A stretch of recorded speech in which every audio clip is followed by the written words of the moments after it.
nggak jelas, saya dikabari ya bersuara karena saya nggak lihat meet-nya. Terakhir kita ada di bagian ini dan saya akan mulai dengan isu ini ya, isu ini. Jadi kalau kita masih ingat ya, di konseptual framework-nya SF IASB ya, konseptual framework-nya IASB ya, yang satu ilustrasi, nah yang ini ya, ini semua kan sudah kita bahas ya. Nah ini masuk dalam, kalau kita lihat lagi, ini masuk dalam chapter 2 ya kan, chapter 2. Oke, kalau objektifnya kan juga sudah kita bahas minggu lalu. Nah, sekarang kita mulai masuk chapter 3 dan 4. Jadi apa itu financial statement dan elemennya. Ya, financial statement dan elemennya. Setelah itu mulai kita masuk 5, 6, 7, dan 8. Jadi kita sudah menyelesaikan minggu lalu 1 dan 2. Dari 8 chapter konseptual framework-nya siapa? IASB. Ya. Oke.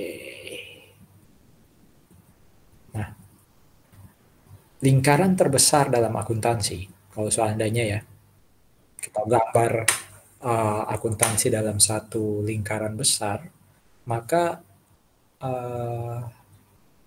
himpunan terbesar atau lingkaran terbesarnya itu sebenarnya yang disebut sebagai financial statement. Ya, financial statement. By the way, saudara-saudara, saya tidak keberatan sebenarnya mengadmit ya.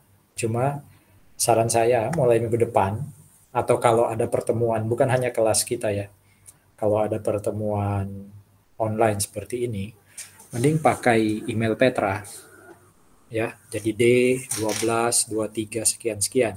Kalau Anda pakai yang Gmail biasa itu ya itu tadi dikit-dikit admit, saya nggak masalah. Cuma kan akhirnya mengganggu ya. Oke, kembali ke sini. Jadi lingkaran terbesar dalam akuntansi itu financial statement.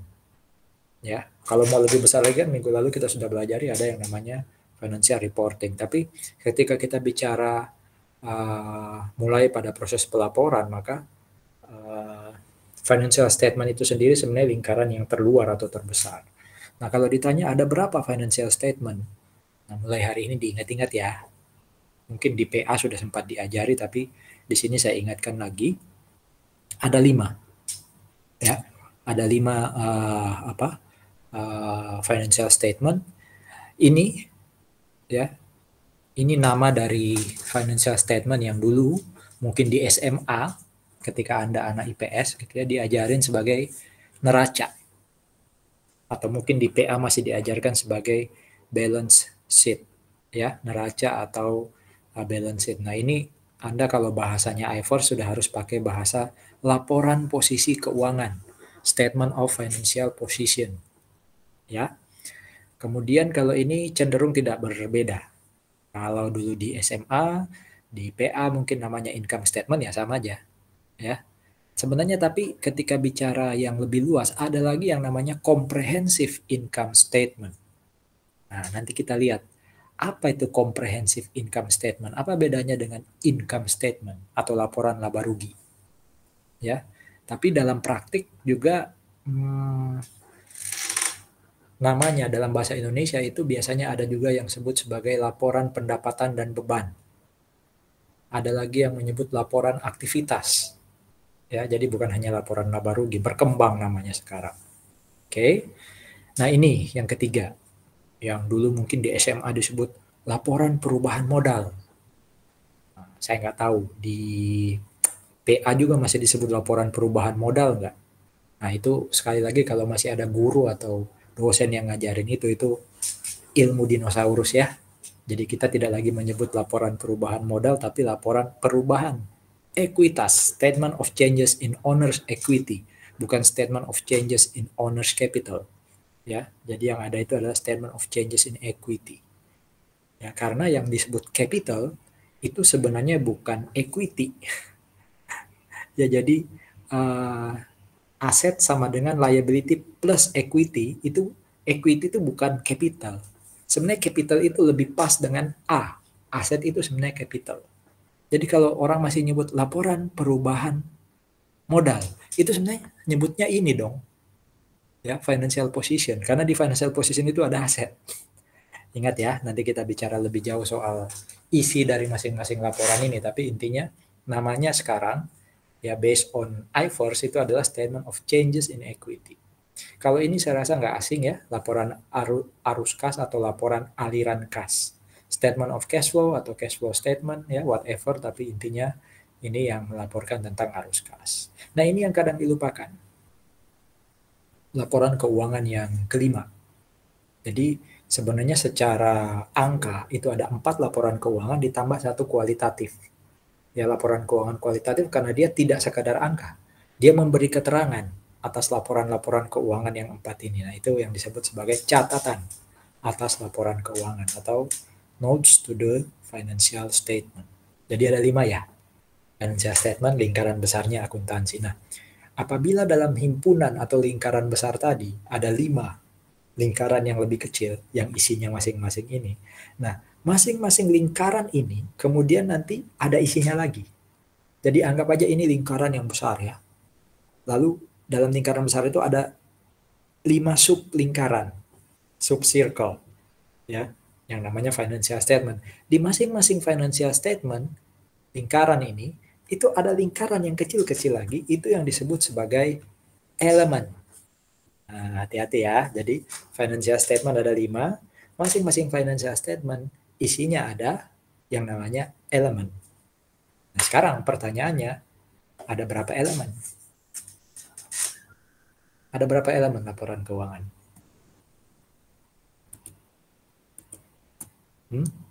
Ada berapa elemenkah laporan keuangan? Siapa yang masih ingat PA? Elemen laporan keuangan ada berapa? Guess lah. Coba tebak. 7 Pak, coba. 7. 7. Ya, oke lah. Yang lain? Mau nambah atau mau ngurangin?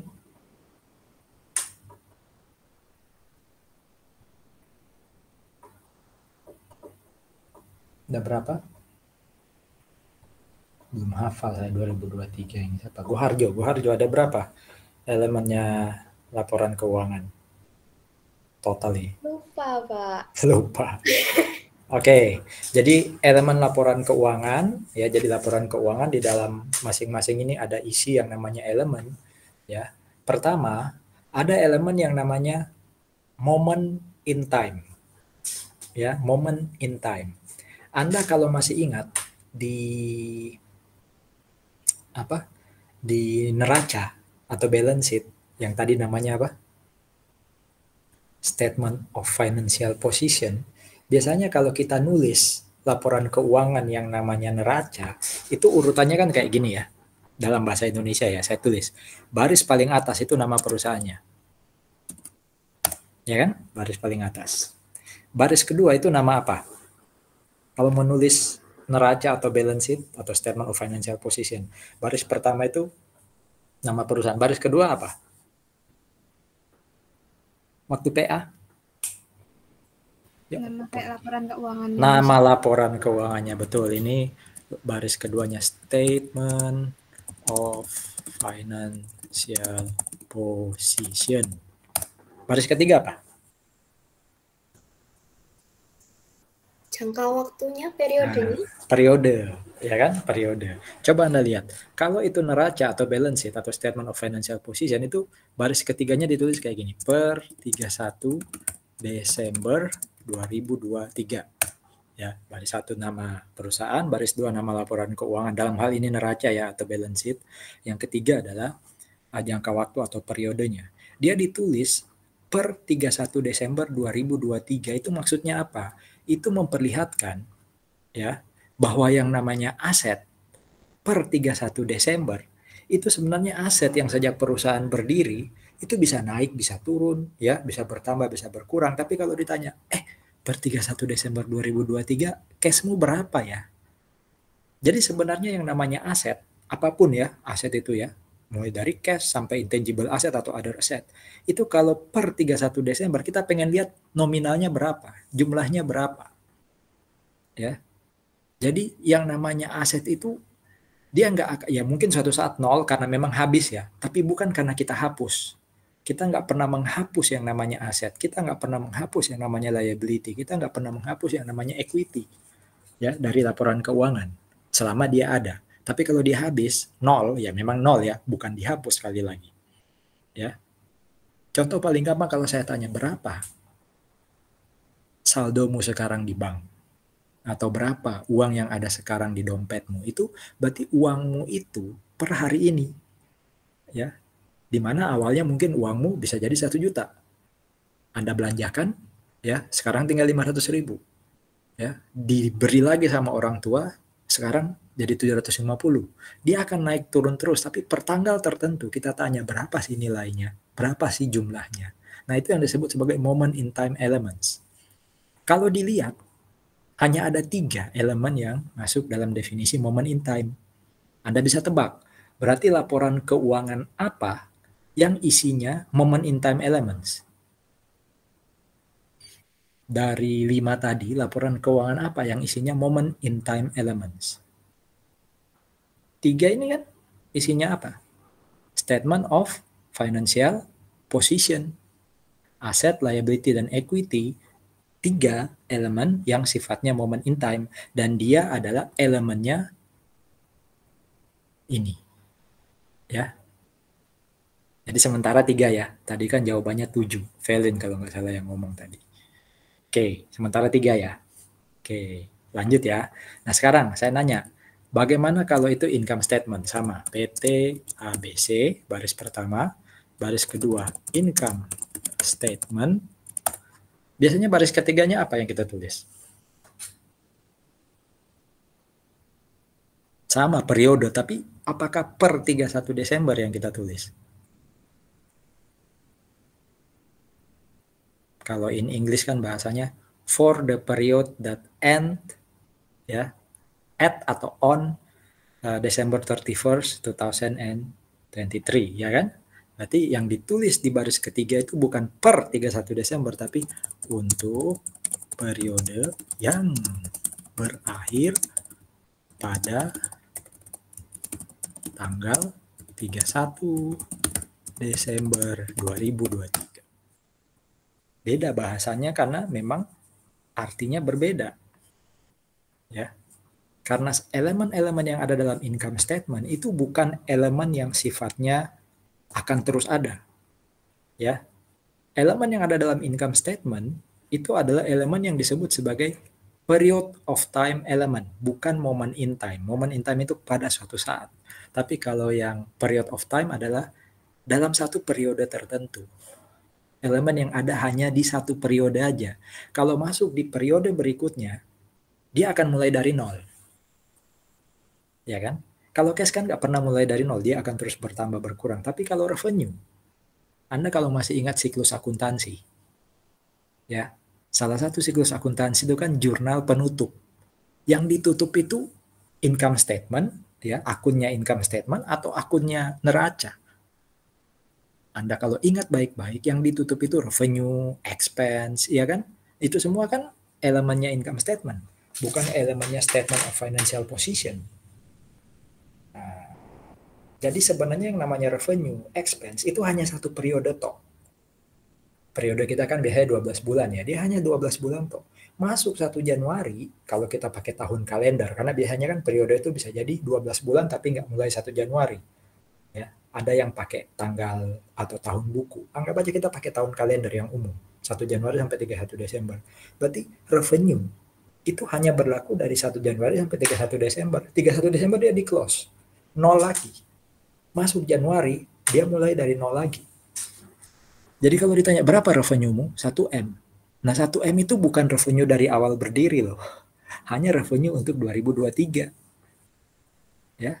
Jadi semua yang ada di sini, ya, period of time element itu hanya berlaku untuk satu periode.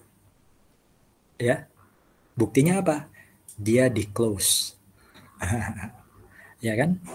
Jadi kalau pesan moralnya ya, dalam persahabatan itu, jangan kejar untung rugi. Karena untung rugi itu sifatnya hanya periodik. Ya kan? Suatu saat dia di close. Tapi kejarlah yang lebih abadi.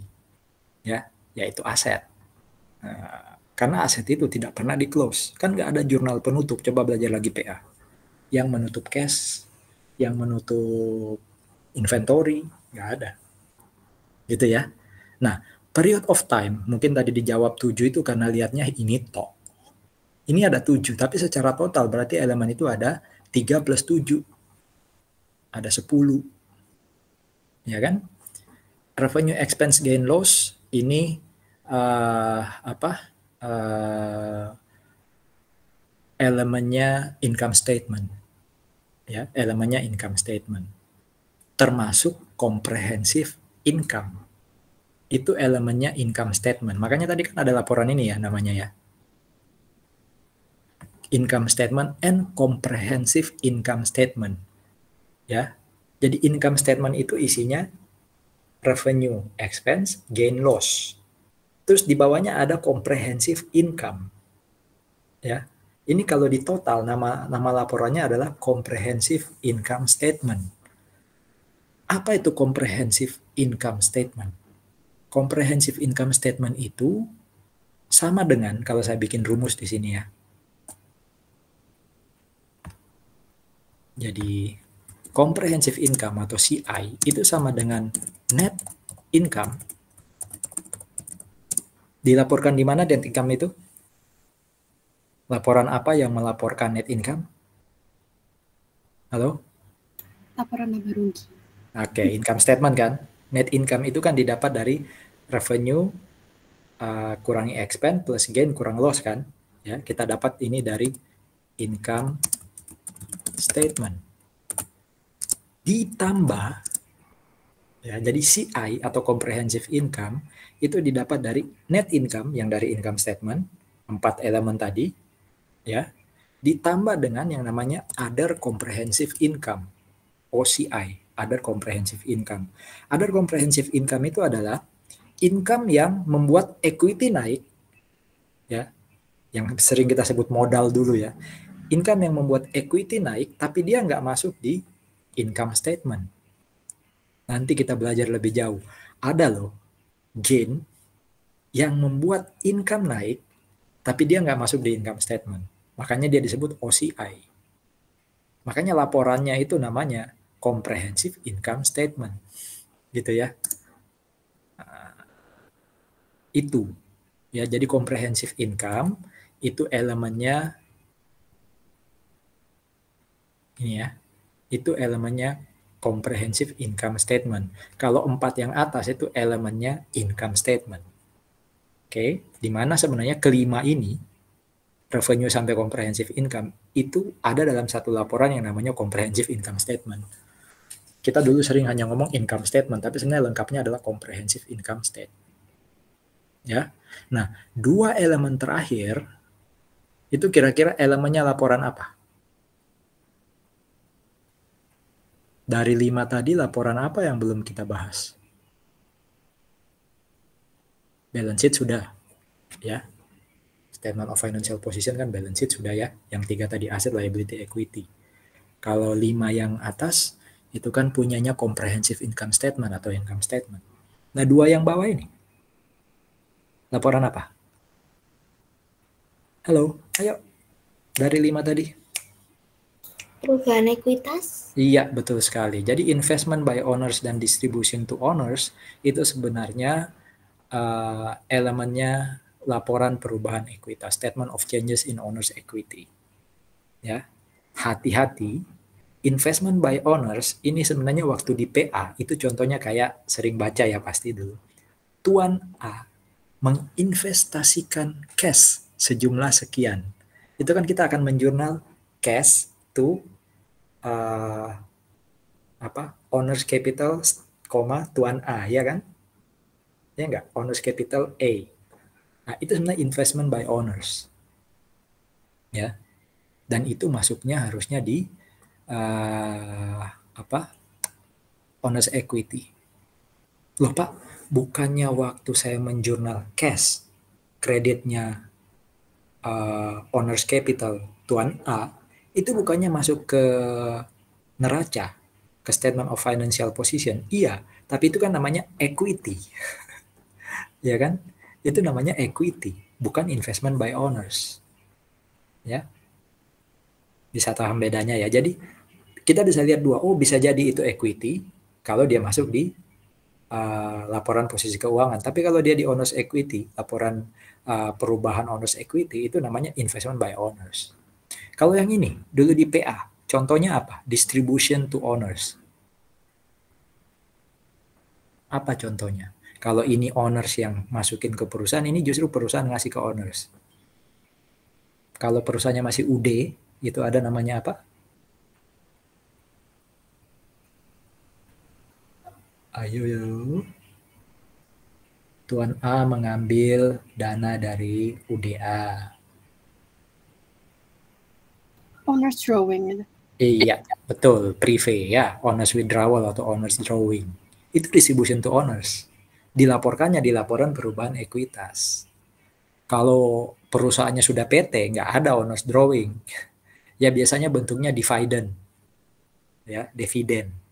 Ya, jadi nggak ada prive loh kalau sudah PT. Prive itu hanya ada di UD. Mungkin CV juga ada ya, cuma dia ada di tengah-tengah antara UD dan PT. Tapi kalau PT nggak ada lagi prive. Intinya saya mau sebut bahwa investment by owners dan distribution to owners itu bagiannya dari owners equity. Yang agak tricky itu adalah ini nih, kata-kata investment. Anda mungkin tahu ya, di bagian aset itu ada investasi. Ya, itu ada investasi. Berarti ini dong Pak, bukan. Investasi yang ada di aset. Berarti kalau aset itu kan berarti ada di laporan apa? Balance sheet ya, statement of financial position ya. Investasi yang ada di aset itu adalah investasi yang dilakukan PT, investasi yang dilakukan perusahaan. Sementara kalau owners yang masukin, dia masuknya di equity kalau di balance sheet, sementara di laporan perubahan ekuitas dia masuknya di investment by owners. Hati-hati loh ya, kata-kata investasi itu investasi. Tapi kalau hanya menyebut sebagai investment, nggak ada kata-kata belakangnya, itu berarti aset. Kecuali ada kata-kata belakang investment by owners. Nah, itu yang sudah pasti bukan aset. Itu bisa equity ya di bagiannya statement of financial position atau investment by owners di statement of changes in owners equity. Kesimpulannya ada 10 ya elemen kita. Jadi 7 hampir mendekati. Ada pertanyaan soal elemen? Lanjut. Oke, lingkaran paling besar financial statement. Masing-masing lingkaran yang 5 financial statement ada elemen. Contoh, statement of financial position ada isinya aset, liability, equity. Nah, masing-masing elemen saya ambil aja dari neraca ya. Dari apa? Dari financial position. Aset. Aset itu dipecah-pecah lagi kan? Nah, pecahan dari elemen, pecahan dari aset contohnya itu yang namanya POS. Mungkin kalau bahasa Inggrisnya POST gitu ya. Kata dasarnya posting, ya kan? Entah posting di medsos atau posting di buku besar, ya kan? Jadi laporan keuangan panah, elemen panah POS. Tanpa Anda klik ke next page, jangan klik dulu ke next page. Kira-kira apa contohnya POS-nya elemen aset? Apa contoh POS dari elemen yang namanya aset? Kan ada financial position, statement of financial position, itu laporan keuangan, isinya elemen, salah satunya aset. Aset itu elemen, isinya POS. Nah, apa contoh POS dari elemen aset? Ada yang mau coba?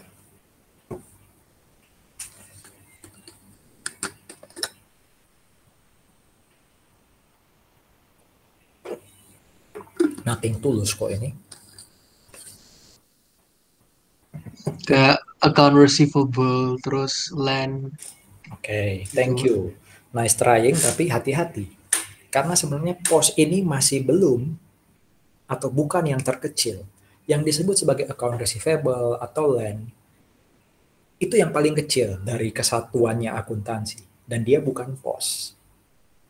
Nah, berarti coba cari antara elemen. Tapi saya paham, ya ini berarti sudah mulai paham. Jalan pikirannya sudah mulai mengarah ke sana, cuma masih belum paham rupanya di tengah-tengah antara aset dan account receivable itu masih ada loh. Kalau Anda masih ingat, biasanya aset itu dikelompokkan paling nggak dua. Current asset dan non-current asset. Aset jangka pendek dan aset jangka panjang. Nah itu pos. Memang kadang ada, nanti kita belajar ya, Anda juga pasti sudah paham yang terkecil itu apa. Yang paling kecil itu bisa jadi pos, bisa jadi ya. Tapi kebanyakan pos itu merujuk ke pemecahan aset yang mengelompokkan kelompok kecil tadi. Jadi ada kelompok kecil ini dikelompokkan. Tapi bisa aja kelompok kecil, bisa aja account receivable itu pos.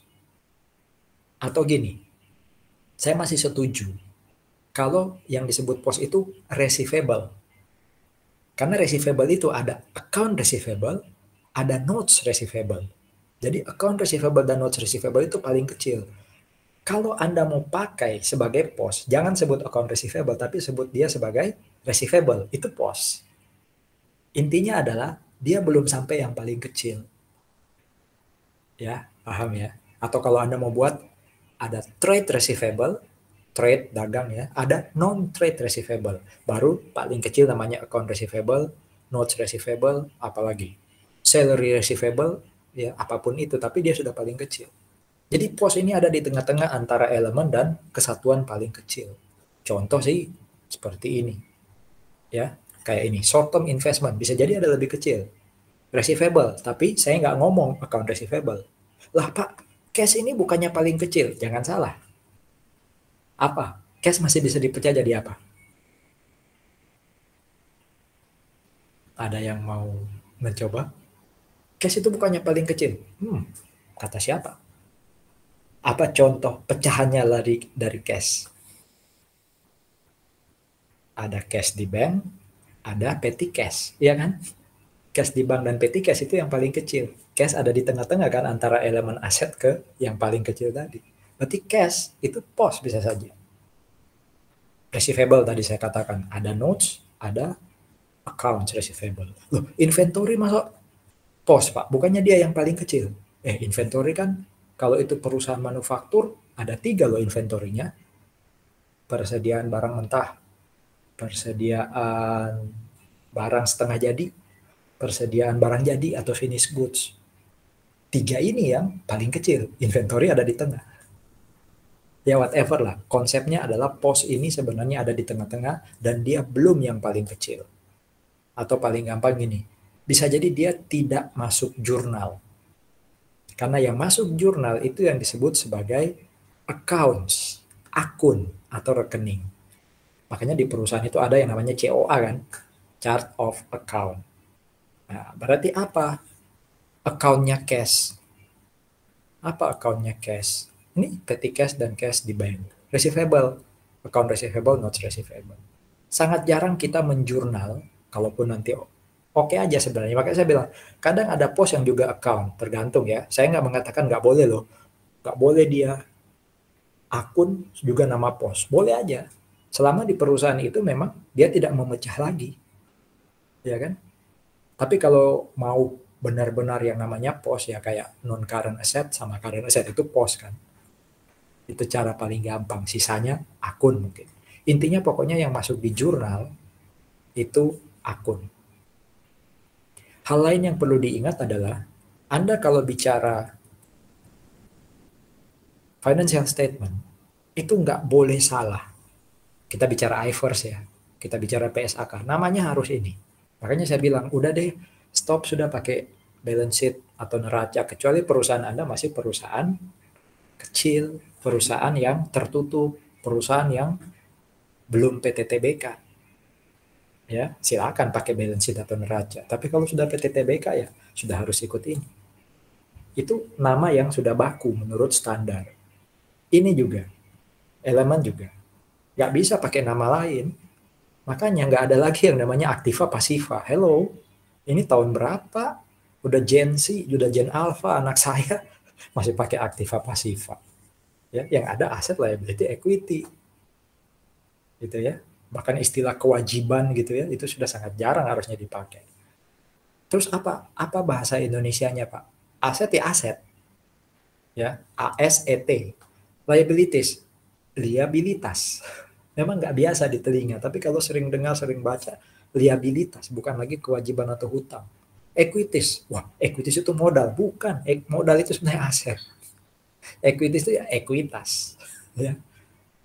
Jadi itu praktek yang terjadi sekarang. Dan itu tadi ya, financial statement, elemen itu nggak boleh diganti karena sudah ada standarnya. Tapi kalau bicara pos, apalagi kalau bicara akun, itu nggak ada standar. Boleh dong Pak, saya namain cash itu dengan nama lain. Ya, mungkin namanya Agus Cash, ya monggo aja. Saking Anda saking Anda menempatkan yang namanya Agus itu sangat berharga, ya, Anda kasih nama cash Anda sebagai Agus Cash, ya monggo. Kan cuma Anda yang tahu. Toh waktu Anda bikin laporan keuangan dibaca oleh user, yang dibaca user itu kan apa? Yang dibaca user yang mana?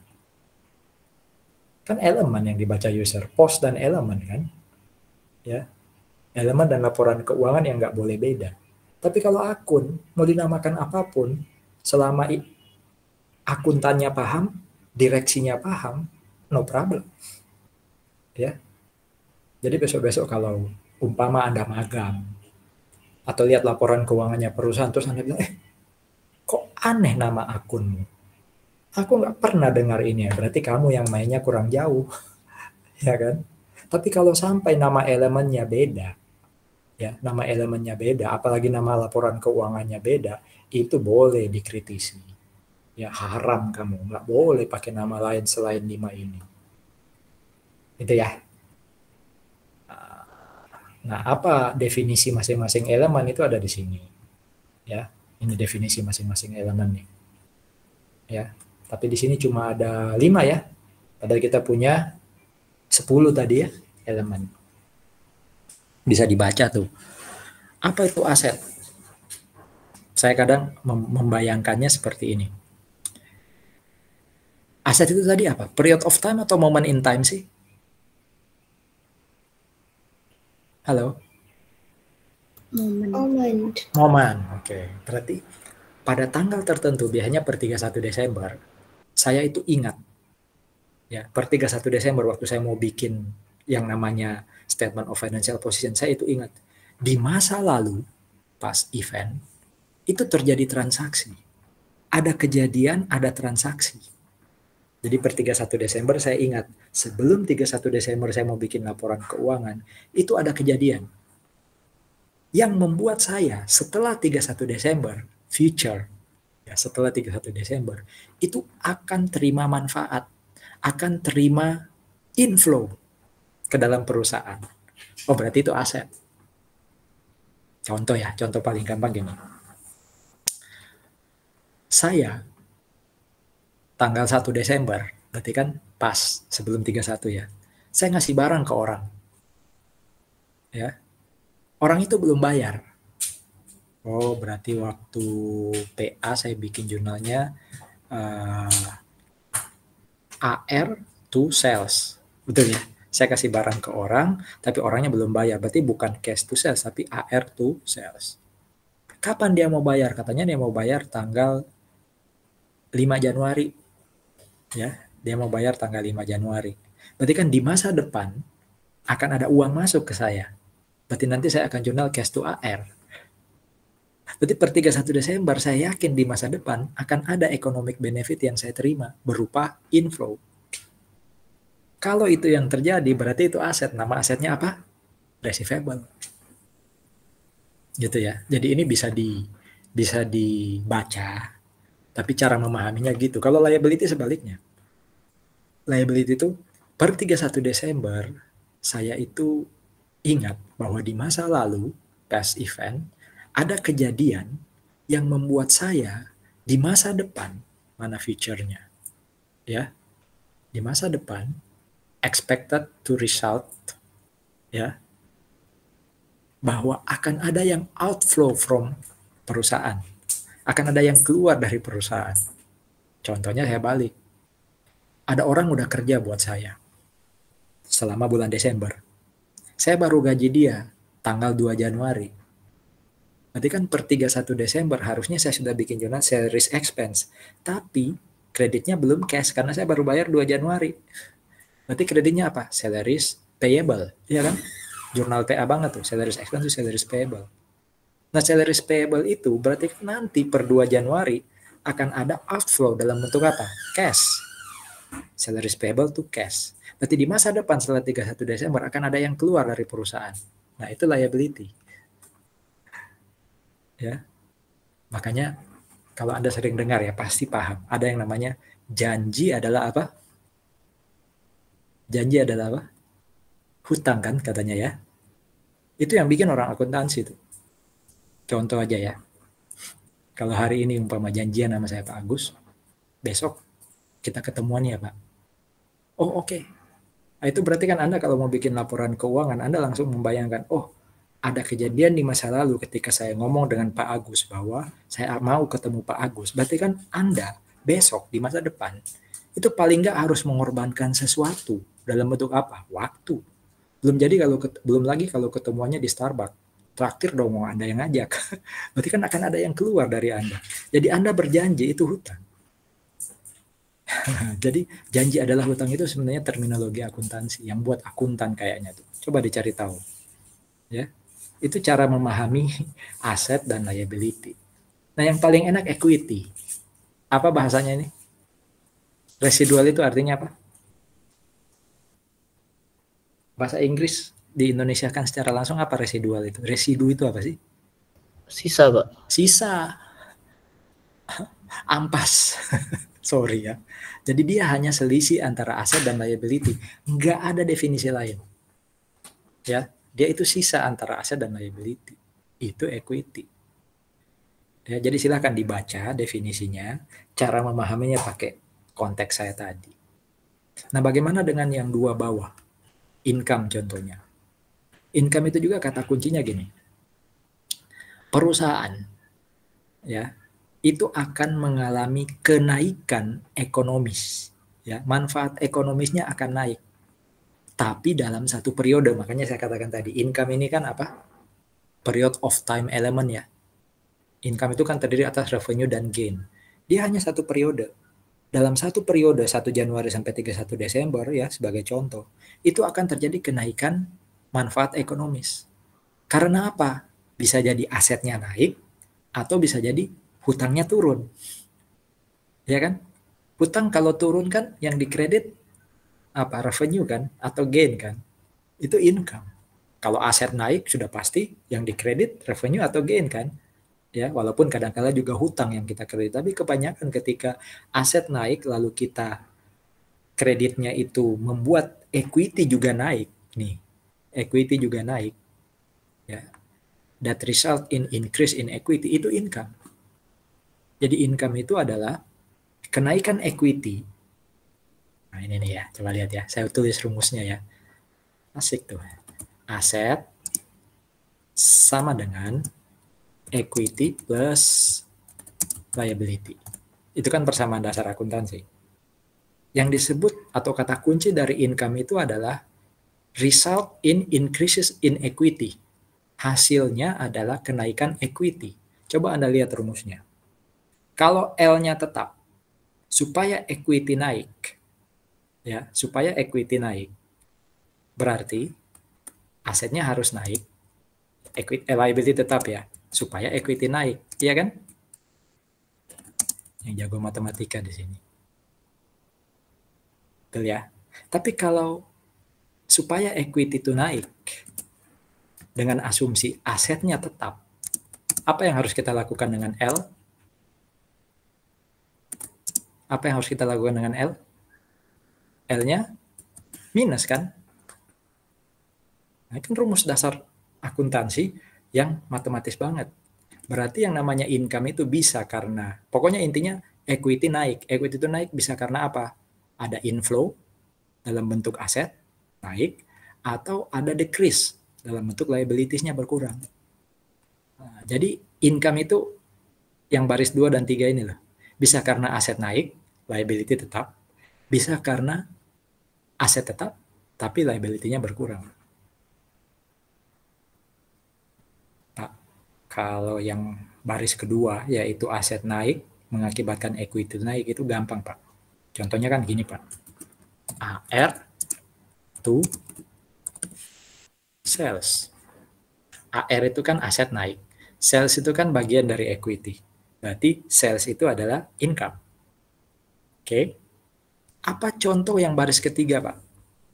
Di mana liability turun tapi equity itu naik. Ada yang bisa kasih contoh?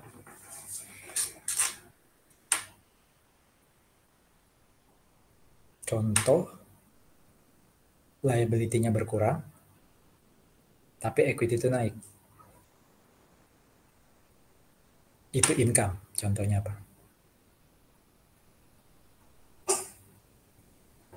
Anda lupa PA-nya. Dulu kan ada jurnal yang namanya unearned revenue, ya, itu di debit, to revenue di kredit. Unearned revenue itu apa sih? Itu revenue atau bukan? Pendapatan diterima di muka itu akun, ya, dari income statement atau akun dari perubahan ekuitas atau akun dari statement of financial position, unearned revenue itu. Masih ingat nggak PA?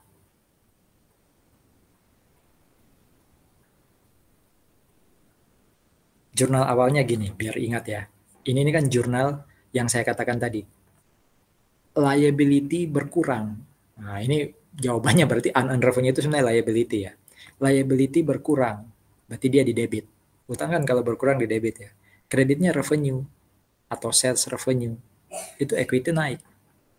Sebenarnya kan jurnal ini muncul karena gini. Cash, contoh ya. Cash di debit to unearned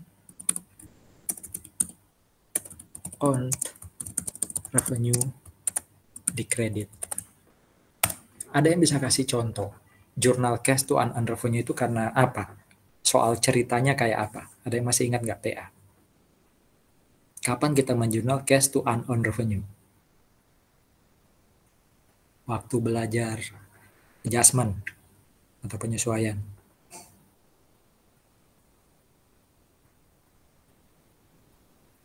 Cash to unearned revenue itu terjadi ketika saya terima uang dari pelanggan, tapi saya belum melakukan kewajiban saya. Saya kewajibannya apa ke pelanggan? Anggap aja saya jualan barang. Apa kewajiban saya ke pelanggan?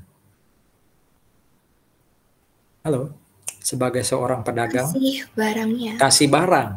Itu kewajiban saya. Tapi waktu barang belum saya kasih, uang sudah saya dapat dari pelanggan. Berarti saya nggak boleh cash to revenue. Revenue hanya boleh saya kredit kalau kasih barangnya sudah saya kasih. Barangnya belum dikasih, uang sudah saya dapat. Berarti kalau di masa depan barang nggak juga saya kasih, kan uangnya harus saya balikin ke orangnya. Berarti kan uang yang saya dapat dari pelanggan itu bukan revenue, tapi hutang, liability. Makanya namanya unearned revenue, belum revenue, ya, belum on revenue. Jadi unearned revenue itu hutang. Nah, ketika kemudian hutangnya, barangnya sudah kita kasih, nah, unearned revenue kita debit, revenue kita kredit. Disitulah, ya, yang ini ya, ini saya copy lagi.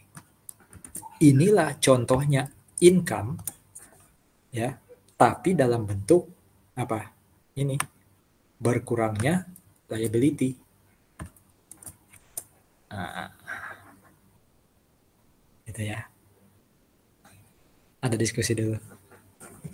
Minum dulu Pokoknya lebih capek kalau ngomongnya. Saya sih. Anda kan lebih nyantai ya. Nah, sekarang ada kasus gini nih. Ini ini kan rumus yang satunya lagi ya. Ketika equity itu naik dan juga ketika equity itu naik karena aset naik, itu menurut definisi awal tadi itu income. Saya ambil contoh gini. Tuan A, pemilik perusahaan, itu invest cash ke perusahaan. Apa jurnal yang dibuat perusahaan? Cash, ya, debit, to, apa? Owners, capital. Cash itu elemen apa? Halo? Cash itu aset. Owners capital itu elemen apa? Equity. Oke, berarti sama kayak rumus ini dong. Betul ya? Aset naik kan di debit, owners capital naik berarti equity itu naik. Betul ya? Pertanyaan saya, apakah ini income? Bukan. Kok bisa tahu itu bukan income? Apa buktinya kalau itu bukan income? Ayo, paling gampang mengatakan itu bukan income itu dari mana kita lihat? Income itu masuk dalam laporan apa sih? Ayo, income itu masuk laporan apa? Statement. Laba rugi atau income statement. Pertanyaan saya, cash dan owner's capital masuk income statement nggak? Enggak. Enggak, berarti mereka bukan income, baik cash maupun owner's capital. Loh, Pak, kan sama kayak rumus ini, Pak. Ya apa sih? Kopian saya lagi, Pak. Terus paste lagi, Pak. A naik dalam bentuk cash, equity naik dalam bentuk owner's capital.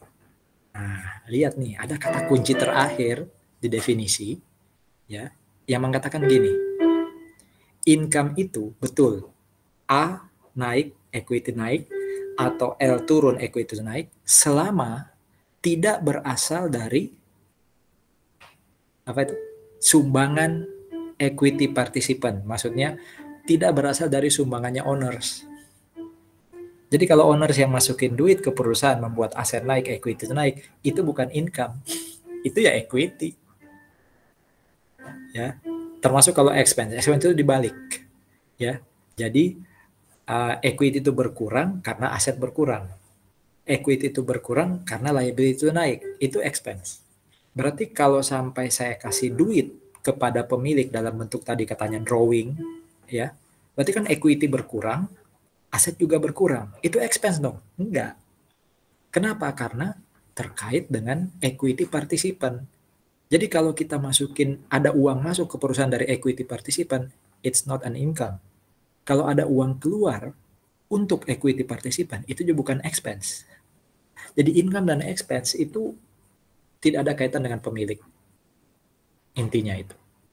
Anda bisa baca definisinya, tapi cara memahaminya mungkin nanti sambil Anda lihat catatan atau lihat lagi recording. Silakan kalau ada pertanyaan.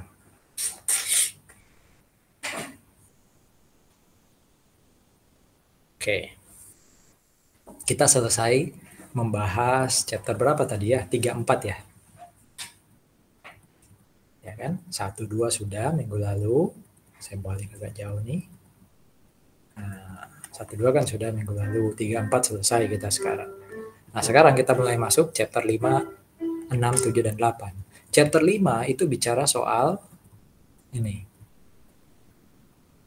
Recognition.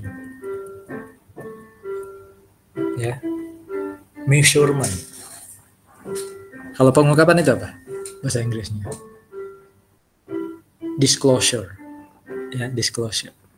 Saudara-saudara, kalau sering dengar istilah akuntansi yang namanya perlakuan akuntansi atau accounting treatment, atau ada yang sering ngomong gini, buku-buku sering ngomong, what is the accounting for? Ya, apa perlakuan akuntansi untuk? Nah, dia hanya ngomong what is the accounting for. Itu sebenarnya maksudnya what is the accounting treatment for bla bla bla. Itu sebenarnya isinya 5. Jadi perlakuan akuntansi itu terdiri atas 5 proses. Proses pertama ada yang namanya pengakuan, recognition. Ya, recognition. Saya tulis ulang ya.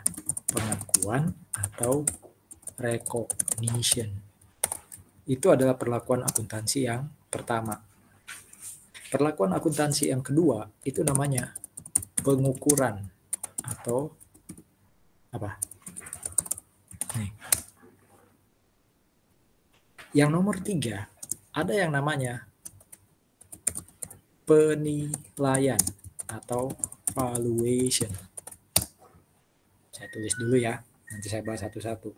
Yang nomor 4 ada yang namanya penyajian atau presentation. Nomor 5 ini ya, ada yang namanya pengungkapan atau disclosure. Pak, 5 itu apa bedanya dengan siklus akuntansi? Sebenarnya 5 ini menyederhanakan siklus akuntansi yang demikian banyak itu. Saya aja nggak hafal ada berapa siklus akuntansi. Mulai dari jurnal transaksi, lalu kita posting, bikin neraca saldo, ya kan? Bikin laporan keuangan sebelum penyesuaian, bikin jurnal penyesuaian, bikin lagi laporan keuangan setelah penyesuaian, lalu kita close, bikin lagi laporan keuangan setelah close, baru bikin final laporan keuangan. Ya, siklus itu dikelompokkan lagi menjadi 5 ini. Ya, menjadi 5 ini. 1 atau pengakuan itu sebenarnya lebih mengarah ke kapan kita mendebit atau mengkredit akun. Saya ulangi ya, pengakuan itu adalah kapan kita bikin jurnal umum dan apa nama akun yang didebit dan kredit. Contoh, kita kan mau debit, saya itu dapat uang dari pelanggan karena barang sudah saya kasih ke dia. Oh, berarti ada cash to sales.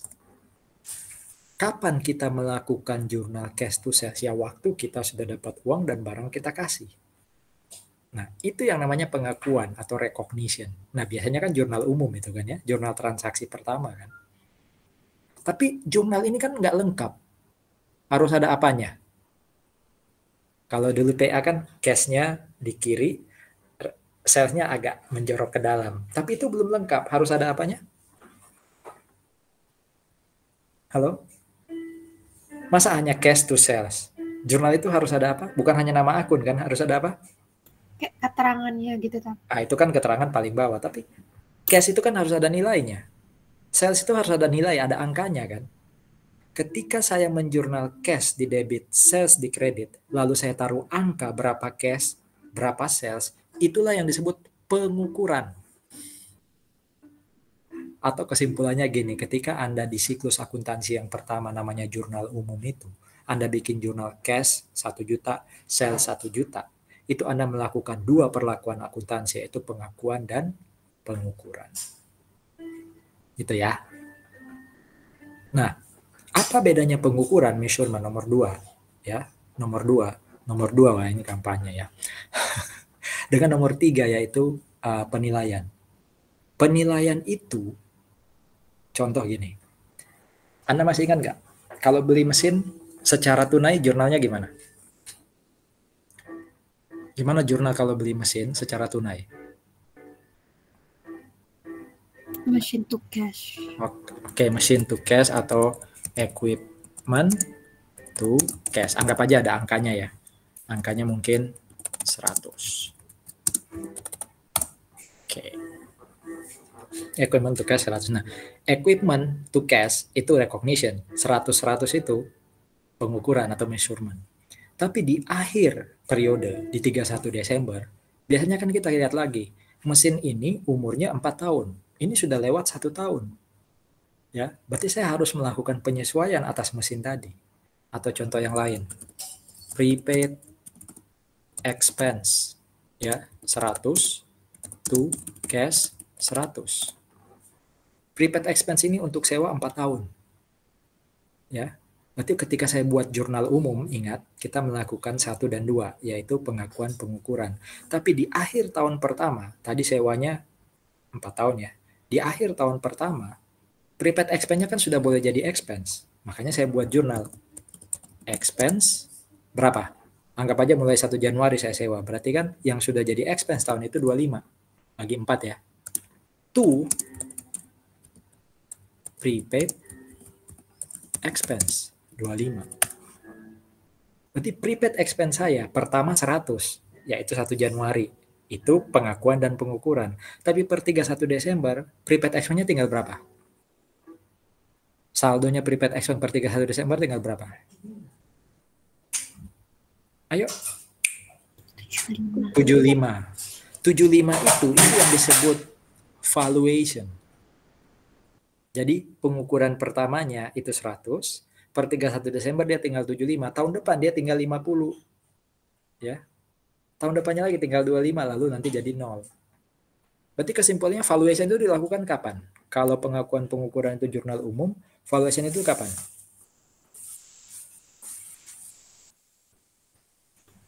Jurnal penyesuaian. Jurnal penyesuaian atau adjustment. Ya, jadi depreciation expense to accumulated depreciation untuk equipment ya. Itu sebenarnya valuation. Kita menghitung ulang nilai yang pertama kali kita buat di jurnal umum. Jadi angka jurnal umum kita lihat lagi sama enggak? Jangan-jangan sudah berubah nanti di akhir tahun. Itu kita lakukan valuation.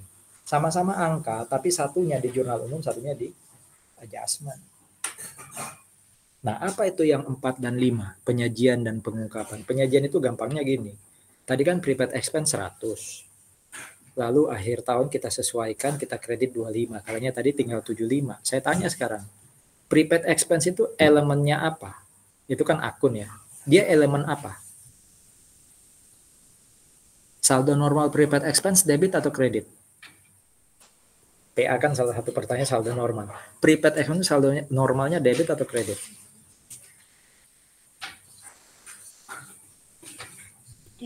Debit. Kan tadi waktu terjadi kan dia di debit ya. Nah, sekarang masih ada prepaid expense 75 loh. Pertanyaan saya, dia itu saya kerucutkan karena saldo normalnya di debit. Kalau nggak aset, ya expense kan. Pertanyaan saya, dia aset atau expense? Prepaid expense itu.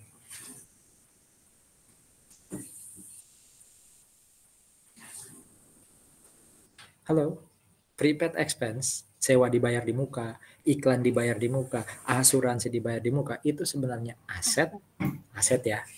Berarti dia masuknya kan ke statement of financial position. Berarti prepaid expense yang tadi saldonya di buku besar tinggal 75, saya taruh dia di aset. Dan aset itu part of, karena dia masih 3 tahun lagi, itu part of non-current asset, kan lebih dari 1 tahun. Jadi ketika saya menempatkan satu akun ke elemen, lalu saya tulis dia di laporan keuangan, itu yang saya sebut sebagai penyajian. Ditaruh di mana dia? Tadi katanya kan ditaruh di aset. Aset yang mana? Jangka panjang atau jangka pendek? Oh, jangka panjang Pak, karena dia umurnya masih 3 tahun lagi. Umurnya masih 3 tahun lagi gitu ya. Nah, itu berarti kita melakukan namanya penyajian. Ya intinya pokoknya kita mulai bikin laporan keuangan. Itu yang nomor 4. Ya. Kira-kira yang nomor 5 itu ada kaitan dengan apa sih? Disclosure itu dilakukan di mana? Laporan keuangan yang mana yang banyak disclosure-nya?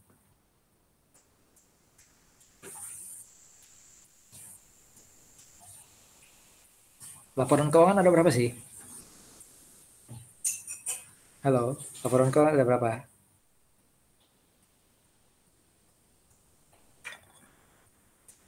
Halo, laporan keuangan ada berapa? Aduh, tadi baru belajar. Sudah lupa. Laporan keuangan ada 5. Oke, kira-kira disclosure itu ada di mana? Notes, betul sekali. Jadi yang kelima itu adalah berarti kita bikin notes.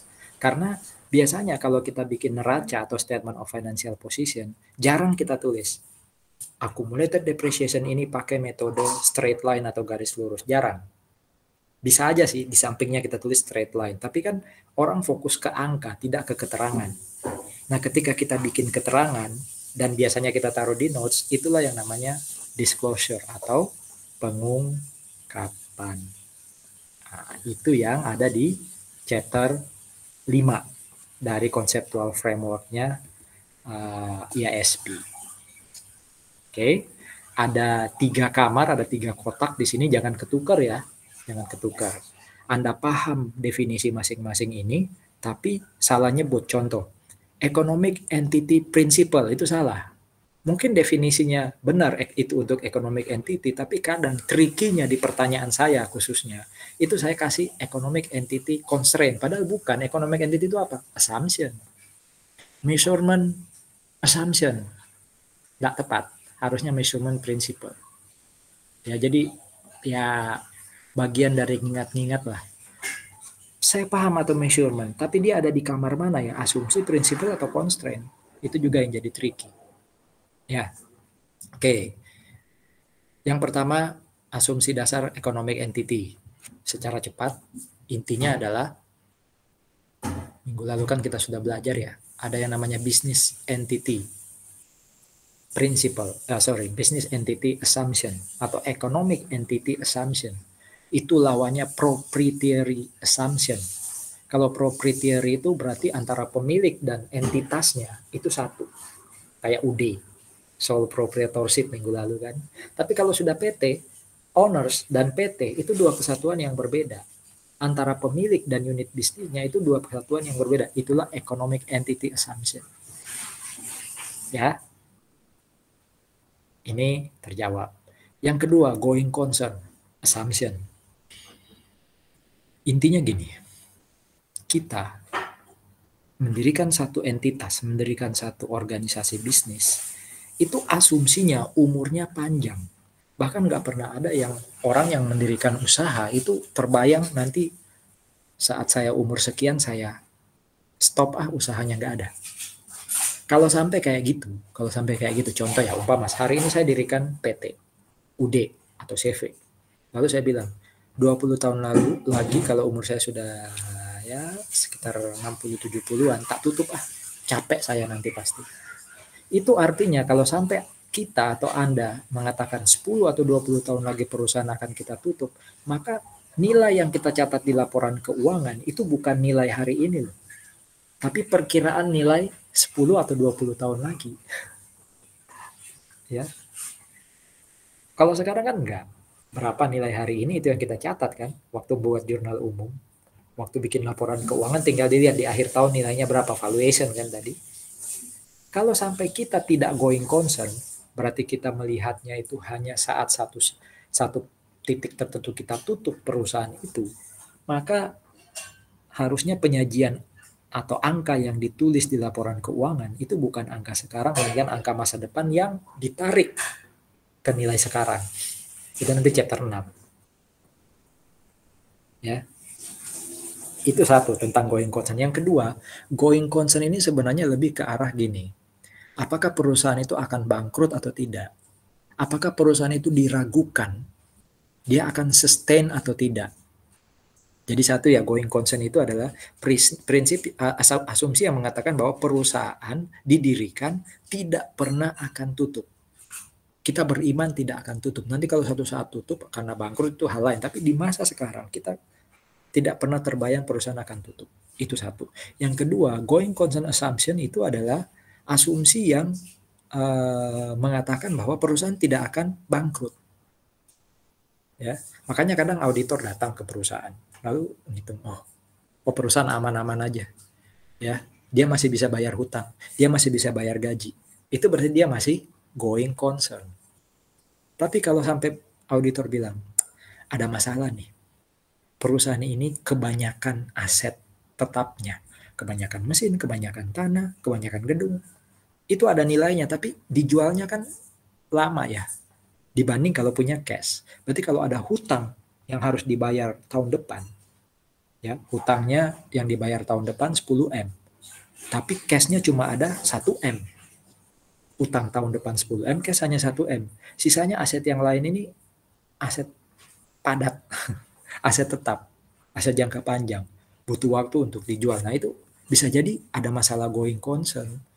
Bisa jadi perusahaan tidak bisa bayar hutang yang akan jatuh tempo tahun depan. Ya, itu artinya going concern-nya dipertanyakan.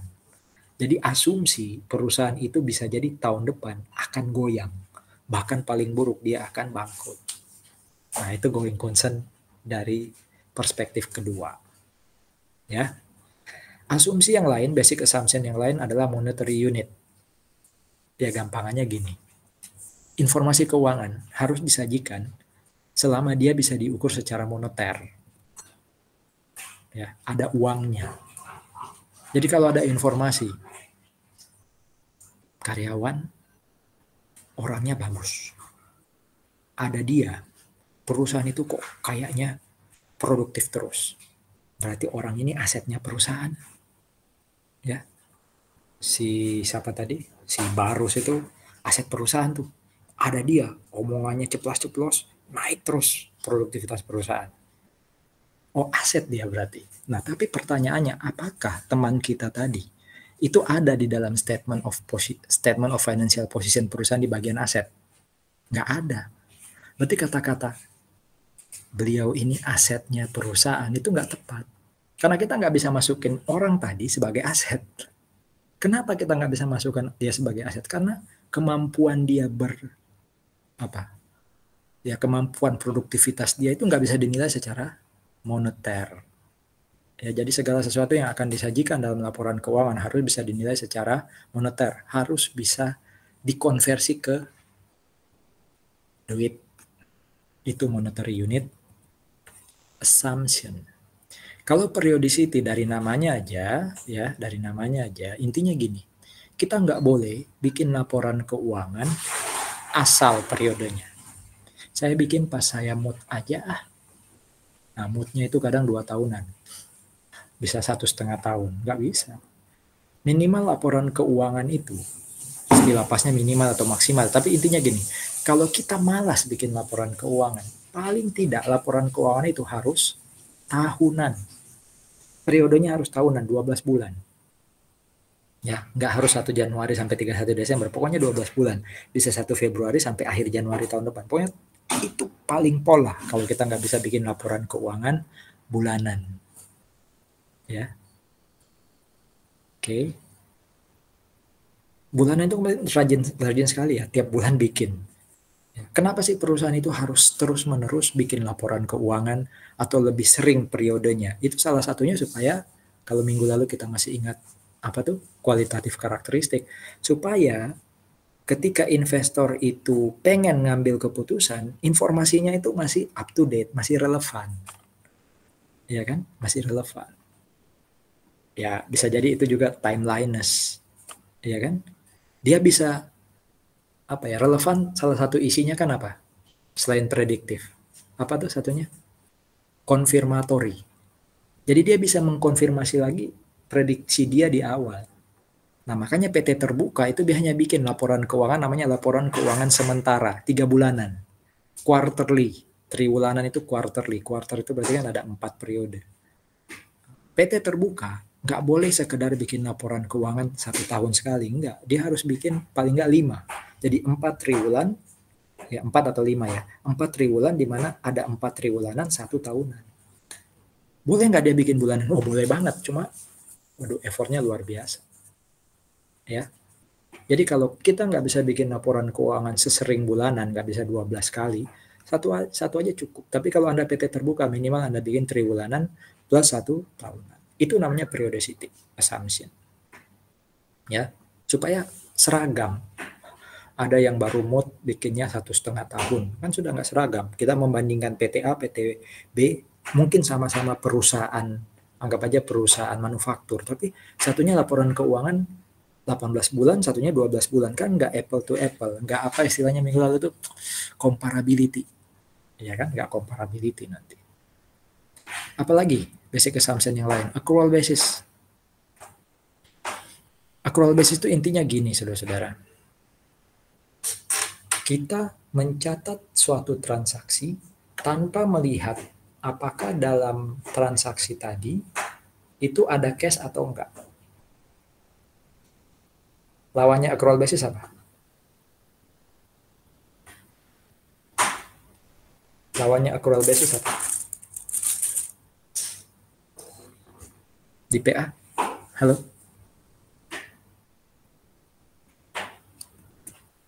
Masih ada di sana? Cash basis. Cash basis, terima kasih. Cash basis itu gini, saya baru bikin jurnal, baru nyatat. Kalau transaksi itu ada cash, contoh jual barang. Saya punya barang nih, tak kasih ke orang. Barangnya sudah di orang sana, tapi dia belum bayar. Saya nggak buat jurnal karena saya pakai cash basis. Baru nanti dia bayar, baru saya bikin jurnal karena hari itu baru saya terima cash. Gitu ya. Tapi kalau accrual, hari ini saya kasih barang ke dia walaupun dia belum bayar, saya sudah harus buat jurnal. Ya, jurnalnya itu berarti AR to sales. Kalau tadi kan saya tunggu cash datang dulu, berarti cash to sales. Berarti barang sudah di sana tapi belum ada sales yang saya catat. Itu cash basis. Kalau accrual basis, tanpa nunggu ada cash atau nggak ada cash, pokoknya kalau sudah terjadi perpindahan kepemilikan, sudah terjadi transfer barang, itu saya harus bikin jurnal. Itu accrual. Ya, pertanyaan saya, GAAP, baik itu US GAAP, International GAAP, Indonesian GAAP, itu accrual atau cash basis? Halo? Itu accrual atau cash basis? Accrual, betul. Terus kenapa kita diajarin cash basis? Kenapa kita diajarin cash basis? Ada siapa yang masuk atau bertanya? Halo, kenapa kita diajarin cash basis? Boleh nggak sih akuntansi itu pakai cash basis? Yuk, coba dijawab. Kalau Anda bilang US GAAP itu accrual, boleh-boleh aja. Katanya tadi IFRS, PSAK, atau SFAS-nya US GAAP ya, itu accrual. Terus kok Anda bilang boleh-boleh aja pakai cash basis? Ayo. Gimana tuh konsistensinya? Cash basis itu sebenarnya dilarang atau gimana sih? Saya setuju dan itu betul bahwa yang namanya IFRS, International GAAP ya, SFAS punya US GAAP atau PSAK Indonesian GAAP, itu accrual basis. Nah, terus cash basis? Ada yang bisa kasih pencerahan? Saudara-saudara, kan minggu lalu kita belajar ada beberapa PSAK ya. Ada PSAK yang hasil adopsi atau konvergensinya IFRS. Kalau PT itu wajib pakai IFRS, PSAK berbasis IFRS, dia nggak boleh cash basis. Dia harus accrual basis. PT kayak apa itu? Ya PT yang akan diaudit. PT yang akan diaudit kayak apa? PT terbuka atau jasa keuangan. Tapi kalau PT tertutup, dia bisa pakai PSAK etap atau PSAK EMKM atau nanti PSAK entitas privat. Itu masih boleh pakai cash basis. Ya. Karena yang baca laporan keuangannya bukan orang banyak, hanya orang-orang tertentu. Terserah orang itu mau pakai accrual atau cash kan. Coba, Anda punya perusahaan, udah besar banget, dan hanya Anda pemiliknya, bukan PT TBK. Kan terserah Anda, aku nggak suka pakai accrual, terus pakai cash aja, kan terserah Anda. Mau diaudit atau enggak kan terserah Anda. Tapi kalau itu sudah PT terbuka, ya ada orang lain yang harus menilai. Kalau itu jasa keuangan modalnya atau asetnya itu dari masyarakat banyak, dia wajib accrual. Jadi cash basis itu monggo kalau masih lingkupnya belum lingkup publik. Buka toko di pasar Atom, nggak usah maksain accrual, pakai cash basis saja. Bagaimana sih membedakan laporan keuangan itu pakai accrual atau cash basis? Ayo, kuncinya di akun apa? Anda lihat aja ada laporan ini, oh ada akun ini nih, ini accrual. Kalau ini cash basis. Bagaimana membedakannya? Bukan receivable. Dan betul, account receivable dan account payable, iya. Kalau laporan keuangan itu tidak ada catatan AR atau AP-nya, walaupun bisa jadi memang dia nggak berhutang, dia nggak punya piutang ya, tapi selama laporan keuangan itu mayoritas biasanya jual barangnya itu kredit tapi nggak ada AP dan AR, ya itu cash basis. Itu aja sih. Ya walaupun itu cara paling receh ya, paling simpel. Oke, basic assumption. Ada pertanyaan?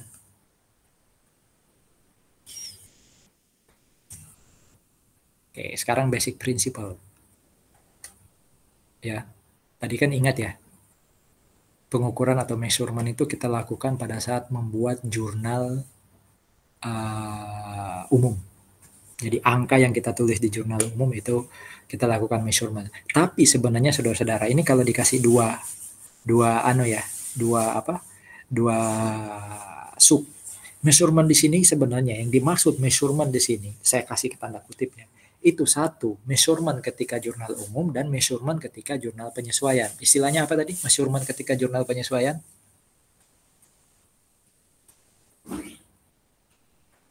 Halo.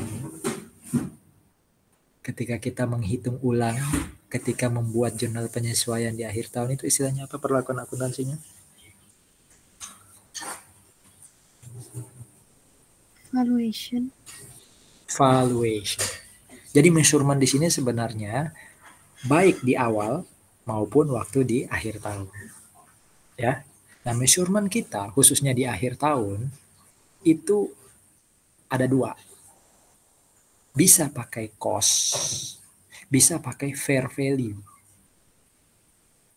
Saya nanya sekarang. 1 Januari 2000.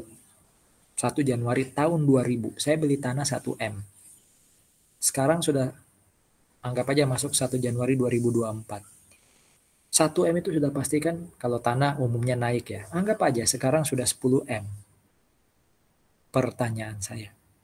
Di 31 Desember 2023 kemarin, saya nulisnya 1 M harga waktu saya beli atau harga per 31 Desember 23 yang 10 M.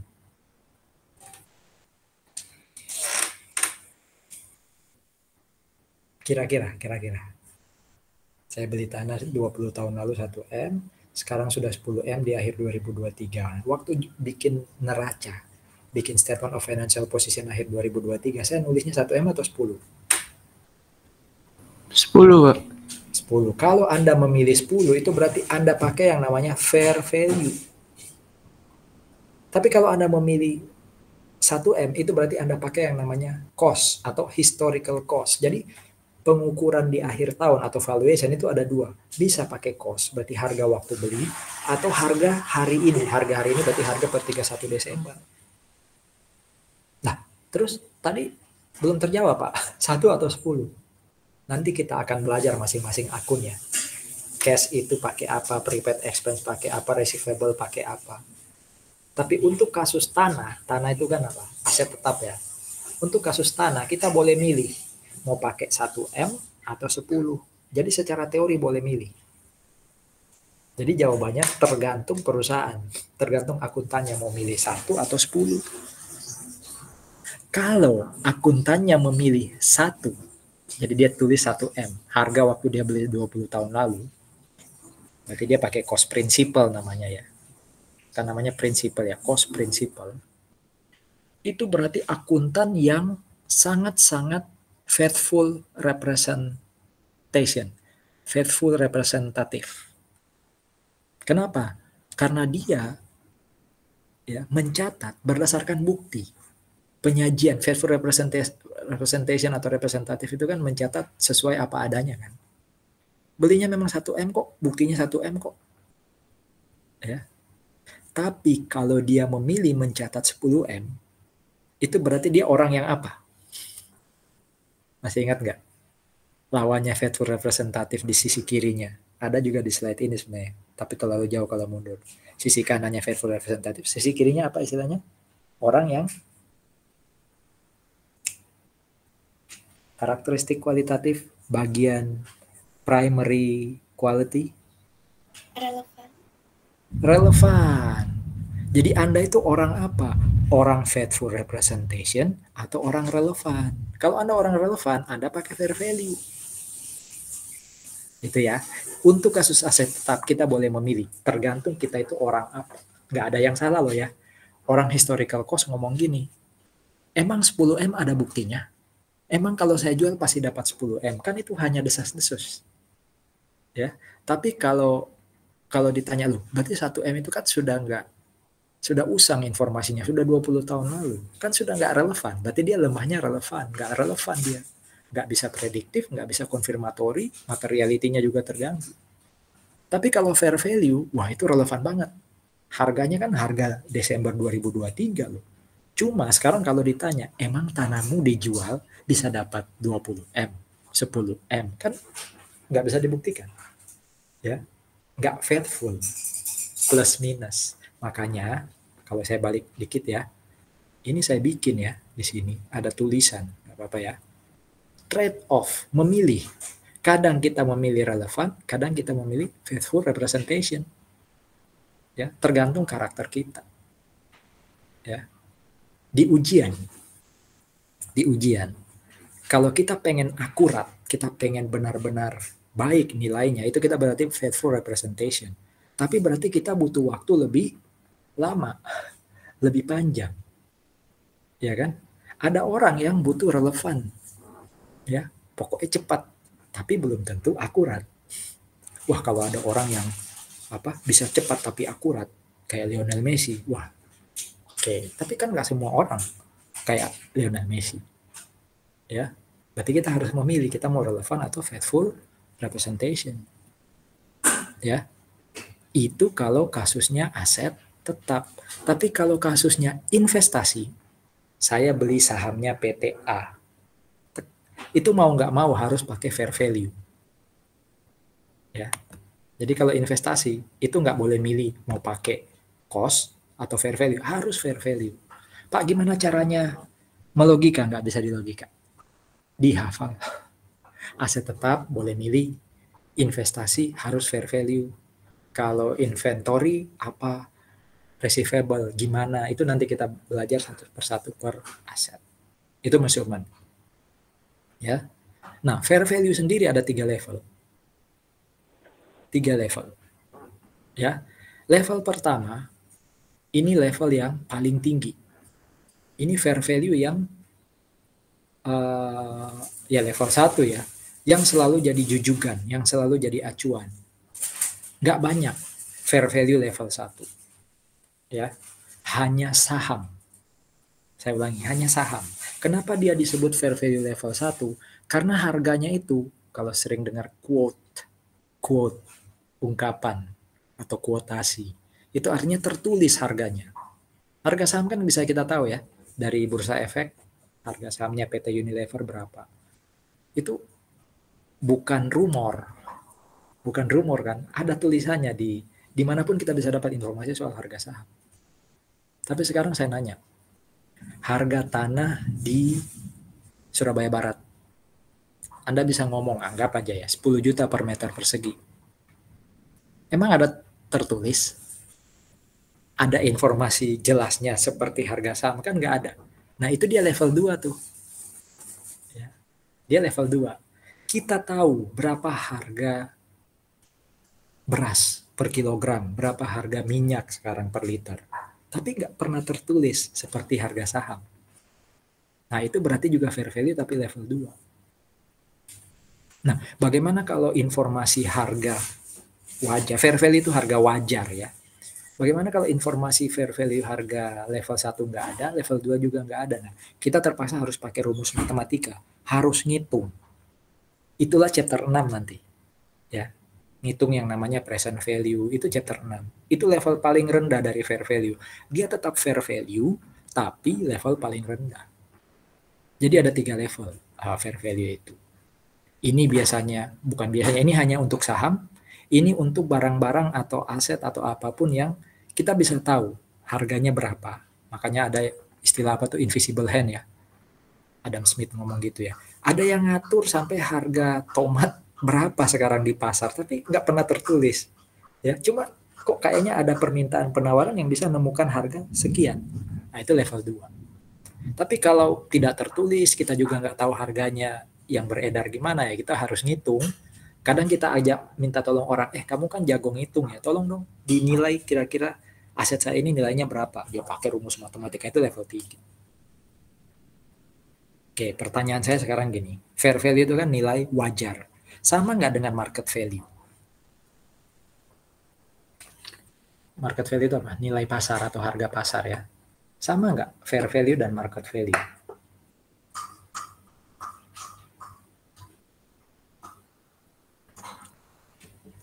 Halo? Dicoba?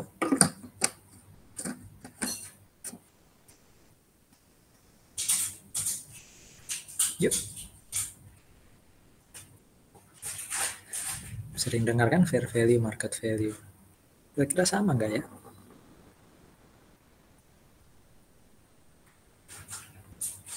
Goharjo, kira-kira? Beda mungkin. Nah, mungkin. Saudara-saudara, market value atau harga pasar atau nilai pasar itu level 2. Jadi kalau ditanya sama nggak? Nggak bisa ngomong sama, tapi intinya fair value itu lebih luas karena dia ada 3 level. Market value itu level kedua sebenarnya. Berapa harga tanah Siwalan Kerto sekarang? Nah, itu market value. Ya. Berapa harganya saham sekarang? Nah, itu level 1. Itu bukan market value, itu fair value langsung ngomong. Boleh sih ngomong market value, tapi berarti dia bukan level 2 ya. Tapi orang biasanya ngomong market value itu sebenarnya arahnya ke level 2. Itu ya. Prinsip pengukuran selesai. Ada lagi. Ini ada pertanyaan sebelum masuk ke revenue recognition dan expense recognition. Recognition tadi atau pengakuan tadi apa konsepnya? Coba diulang.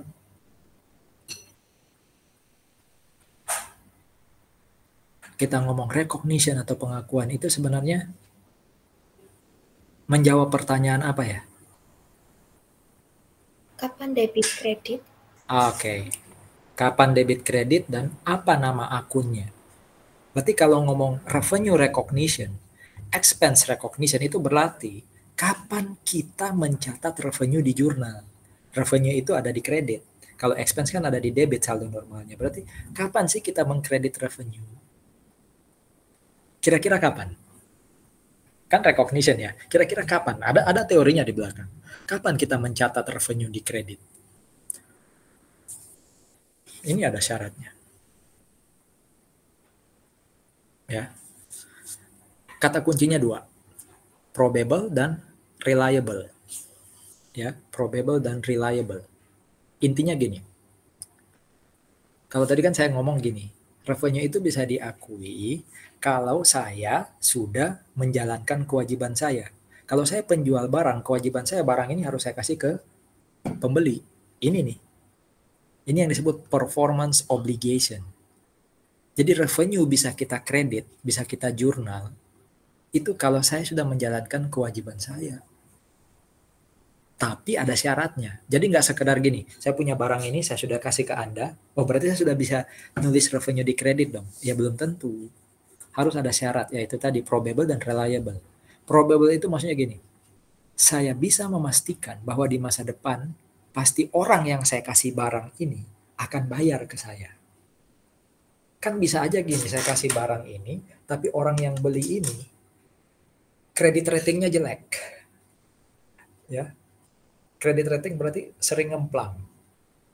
Berarti kan tingkat kemungkinan saya dapat duit dari dia nggak besar. Ya, nggak besar. Nah, tingkat kemungkinan ini kalau tadi kita bicara fair value ada 3 level, di akuntansi itu tingkat kemungkinan itu dibagi menjadi 3. Bahkan ada 4. Saya nggak tahu ada di sini atau di slide yang lainnya, ada 4. Kemungkinan yang paling besar itu namanya certain. Itu berarti kemungkinannya 90 sampai 100. Catat sendiri ya, nanti dengar recording. Kemungkinan yang paling tinggi di akuntansi namanya certain. Kemungkinan terjadinya 90 sampai 100. Kemungkinan kedua, level kedua itu namanya probable. Ini nih. Yaitu tingkat kemungkinan 50 sampai sekitar 90-an %. Kemungkinan ketiga namanya possible. itu kurang dari 50. Mungkin sekitar 5-50% atau 10-50%. Kemungkinan paling kecil yang keempat itu namanya remote. Kecil sekali kemungkinannya. Nah, selama kemungkinan bahwa orang itu akan ngasih duit ke kita besar, berarti di atas 50%, ya, atau minimal 50%, maka itu probable. Syarat ke-1 dipenuhi. Kata kedua, ini dan ya. Kata kedua adalah berapa nilai barang ini, berapa revenue dari barang ini juga harus bisa kita ukur dengan akurat. Reliable itu kan bisa diandalkan, bisa dipercaya. Jadi reliable measurement itu maksudnya, oke, saya punya barang, saya sudah menjalankan performance obligation, saya kasih ke dia. Kemungkinan dia bayar tinggi karena di atas 50%. Tapi saya juga harus tahu berapa harga barang ini. Jangan-jangan waktu saya kasih ke dia, saya nggak bisa ngitung. Berapa kira-kira harga barang itu ya? Aku nggak ngerti. Akuntansiku jelek, cost accountingku jelas ngitung barang itu. Nah, berarti nggak reliable, berarti kita nggak bisa mengakui revenue. Ya, kita nggak bisa ngakuin revenue atau belum bisa ngakuin revenue. Ya. Atau gini contohnya. Saya tahu nilai barangnya, anggap aja harganya ini 20.000. Tapi kemungkinannya rendah. Possible kah atau remote malah? Ya berarti kan tidak memenuhi dan, tapi nggak bisa juga ngakuin revenue. Ya, nggak bisa juga ngakuin revenue. Oke. Kalau probable, ya, tapi tidak reliable, ya, jurnal nggak bisa dibuat. Kan jurnal itu isinya, jurnal umum itu kan isinya nama akun, probable ya, berarti saya bisa naruh revenue di kredit, tapi saya nggak bisa measure, nggak bisa ngukur, berarti kan nggak ada angka, berarti jurnal nggak bisa dibuat.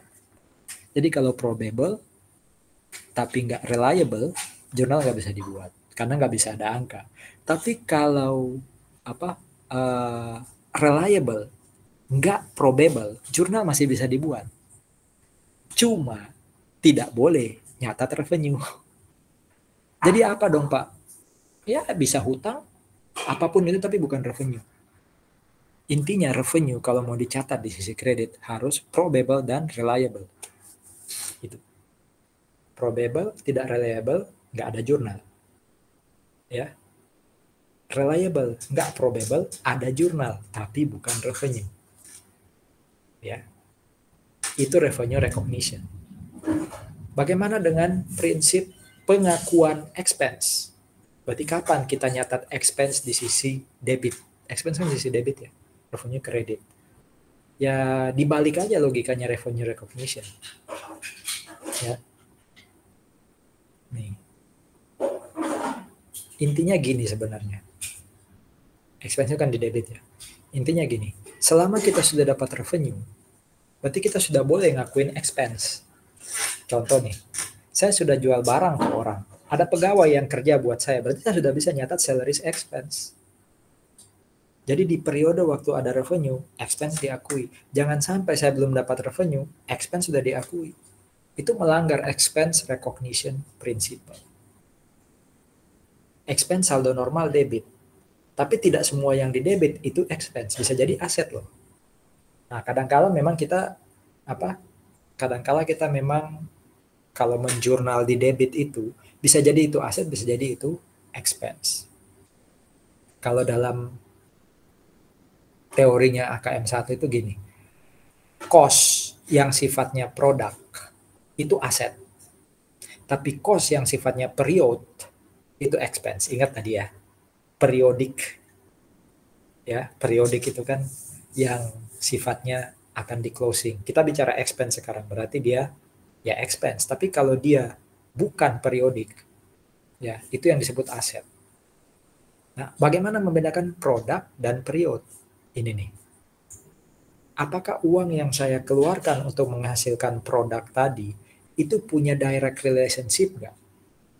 Kalau punya direct relationship dengan produk saya, dengan revenue saya, maka dia disebut aset, disebut product cost.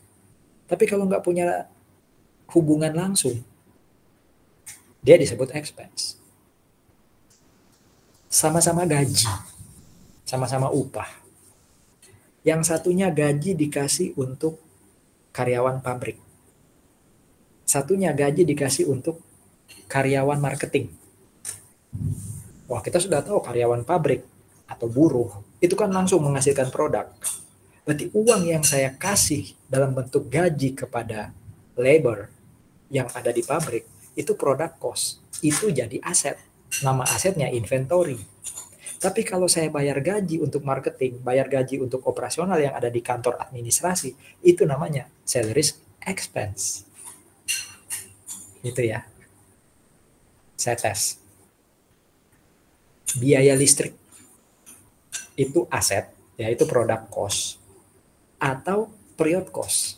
Itu aset atau expense kalau biaya listrik. Ada yang mau mencoba? Kata kuncinya di sini, direct atau indirect. Ayo, biaya listrik. Atau bayar listrik.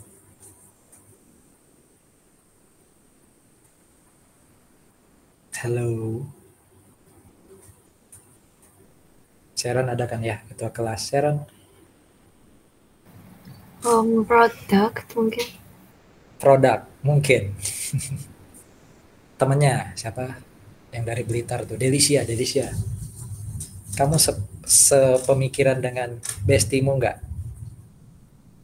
Iya mungkin Pak. Semua pakai mungkin.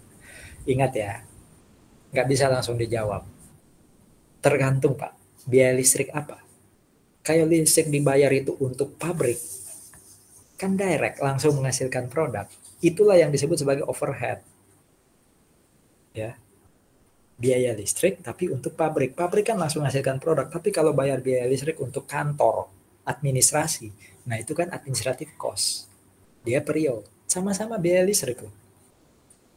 Gitu ya. Jadi kategorinya di direct atau enggak.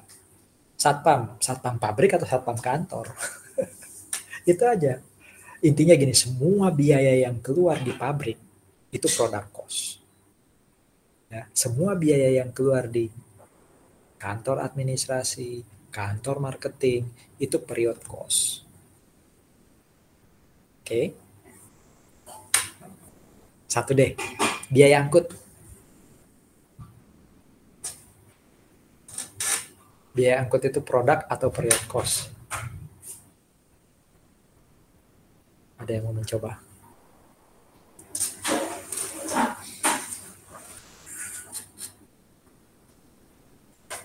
Tulis di note saja kalau nggak mau bersuara.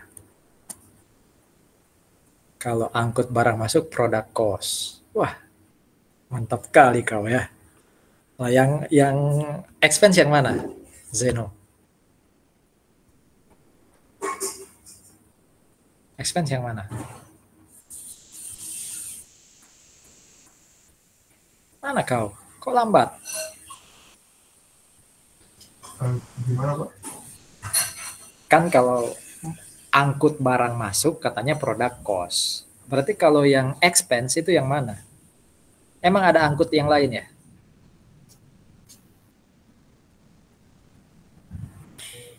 Nah, ingat-ingat ya, thank you. Ini nih bagus nih logikanya. Freight in, biaya angkut barang untuk masuk ke gudang. Itu kan berarti barangnya belum jadi kan. Berarti itu kan direct untuk menghasilkan barang. Ya, itu cost. Karena dia produk cost. Tapi kalau dia biaya angkut penjualan, barangnya udah jadi. Terus biaya angkut penjualannya kita yang bayar, freight out namanya. Ada ya di PA ya, freight in, freight out. Freight out itu expense, dia period cost. Intinya pokoknya semua biaya dari awal sampai barang jadi, termasuk yang ada di pabrik, itu produk cost atau aset. Kalau barang sudah jadi, kita keluar biaya, itu period cost. Iklan contohnya. Iklan itu logikanya barang udah jadi atau belum? Kan udah. Berarti iklan itu period cost, itu expense. Gitu ya. Jadi nggak bisa dihafal di logika. Dan saya sudah memberikan clue. Ya, petunjuk bagaimana membedakan antara produk dan period. Expense itu yang period. Tapi ada juga expense itu bagian, jadi nggak bisa lihat relationship ya. Ada expense yang awalnya dia cost, tapi lalu jadi expense. Itu biasanya adalah cost yang sudah expired, cost yang sudah lewat jatuh tempo. Tadi contohnya prepaid expense itu cost, dia aset sebenarnya, masuknya di aset. Kalau sudah lewat 1 tahun, berarti sudah expired, dia jadi expense. Expense to prepaid expense. Depreciation expense, kan awalnya equipment, aset. Lewat 1 tahun kita susutkan, depreciation expense. Jadi, aset dan expense, product cost dan period cost, itu bisa dilihat dari relationship, bisa juga dilihat dari apakah sudah jatuh tempo atau enggak, sudah lewat 1 tahun atau enggak. Kadang ada juga gini, ada yang mungkin di sini punya kalkulator sejak zaman SMP atau SMA. Ya, anggap aja sejak SMP punya kalkulator, beli, sampai sekarang masih ada. Mungkin nilainya cuma 100 atau 200 ribu. Kalkulator saya 20 jutaan Pak, karena ada di iPhone umpama ya, itu beda. Ini kalkulator yang harganya, apalagi kalkulator tukang sayur yang gede itu ya, itu mungkin cuma paling pol 200 atau 100 ribu. Tapi sampai sekarang masih ada. Ya, berarti waktu dibeli itu saya catat dulu jadi aset, terus saya susutkan Pak. Wah, 200 ribu Anda susutkan kan kecil sekali nilainya. Kadang-kala orang lihat gini, kalau nilainya kecil, tidak material, udah langsung jadikan period cost. Ya, jadi nggak usah kalau yang lebih dari 1 tahun itu product cost, kalau lebih pendek itu period cost. Bukan gitu. Pokoknya lihat kalau dia lebih kecil, nilainya nggak material. Material itu subjektif ya. Ada persentase yang minggu lalu kita diskusi ya, itu jadi period cost saja. Walaupun pemakaiannya lebih dari 1 tahun. Jadi tadi, melihat produk atau period dari relationship, bisa melihat dari jangka waktu, kalau lebih dari 1 tahun itu produk, kalau dia sudah jatuh tempo 1 tahun itu jadi expense. Atau besar kecilnya material atau tidak materialnya uang. Ya, kalau tidak material jadikan expense saja. Oke. Tadi principle sudah sampai sini. Kemudian ada full disclosure principle. Ya, full disclosure principle. Oke. Ada full disclosure principle. Pengungkapan secara penuh. Nah, tadi ada yang sudah jawab dengan baik. Terima kasih. Disclosure itu biasanya ya disajikan di notes, ya, di notes. Kadang ada juga di financial statement, tapi nggak bisa lengkap banget. Yang paling lengkap di notes, ya. Juga ada informasi pelengkap yang lain di luar notes, ya. Intinya gini, yang disebut full disclosure principle adalah kita mengungkapkan secara penuh, namanya aja full disclosure. Jadi kalau nggak ditanya pun kita ngomong. Kadang kan orang mendefinisikan jujur itu gini, saya melakukan A, lalu ditanya, kamu melakukan A enggak? Kalau kita jawab iya, oh itu jujur. Tapi kalau kita jawab enggak, saya jawab B, padahal dia lakukan A, berarti enggak jujur. Itu level jujurnya rendah. Kalau akuntansi itu lebih tinggi level jujurnya. Enggak ditanya pun dia sudah ngomong, aku A loh. Jadi dia sudah ngomong sejak awal. Perusahaan ini ada masalah dengan karyawan, sering mogok, diinformasikan di situ. Karena ingat loh, decision usefulness. Bisa jadi informasi tadi mempengaruhi keputusan kan. Kalau kita nggak disclose, itu bisa jadi kita salah. Ya jadi user, utamanya capital provider, itu harus diberikan informasi yang lengkap supaya mereka bisa ngambil keputusan. Jangan sampai kita nggak ngomong, tiba-tiba perusahaan dalam tanda kutip bermasalah. Tapi kalau kita sudah ngomong di awal, ada kemungkinan nih, sekarang saya lagi digugat 10M. Ada kemungkinan saya kalah, tapi belum tentu saya kalah. Saya tulis di notes. Tahun depannya kalah. Nah, saya kan sudah ngomong. Aku udah ngomong loh tahun lalu kita kemungkinan kalah. Kalau kamu masih tetap jadi ownersku, lah salahmu. Kenapa kamu nggak pergi waktu aku ngomong? Nah, gampangnya kan gitu. Coba bandingkan dengan gini. kita lagi digugat, ada kemungkinan kalah, tapi saya nggak tulis di notes. Yakin menang, ada kemungkinan kalah tapi yakin menang. Tahun depan kalah. Kan usernya marah-marah. Kamu kok nggak ngomong dari dulu kalau ada kemungkinan kamu rugi? Kalau tahu gitu kan, saya sudah siap-siap minimal secara psikologis atau saya cabut uang saya. Ya kan? Jadi full disclosure itu yang ngomong tanpa ditanya. Cuma hati-hati, ada pilihan. Jangan sampai juga terlalu detail. Jangan sampai terlalu, ada namanya information overload. Informasinya bisa jadi benar, disampaikan sejak awal, cuma terlalu detail, itu pusing. Ya, dibuat ringkas saja, tapi terlalu ringkas, nggak terlalu detail. Orang yang suka detail nanti juga akan protes. Jadi itulah yang kemarin, kualitatif karakteristik yang paling atas, pahami dulu pembaca laporan keuanganmu, utamanya capital providermu. Dia suka yang detail atau yang ringkas. Makanya laporan keuangan kadang dibuat detail, itu ada di notes.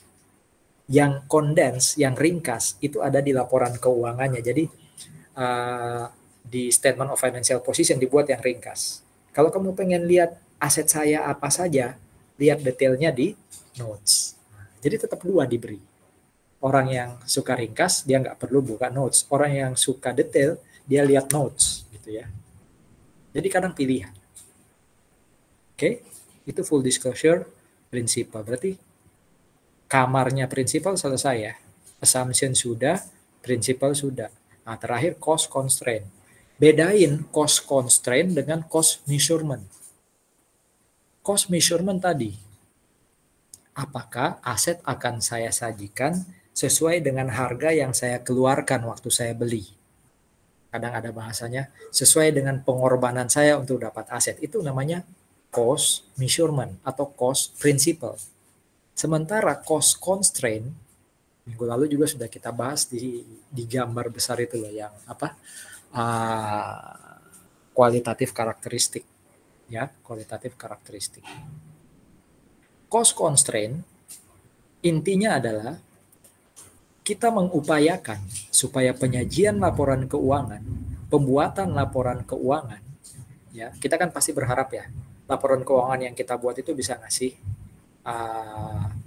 kita benefit.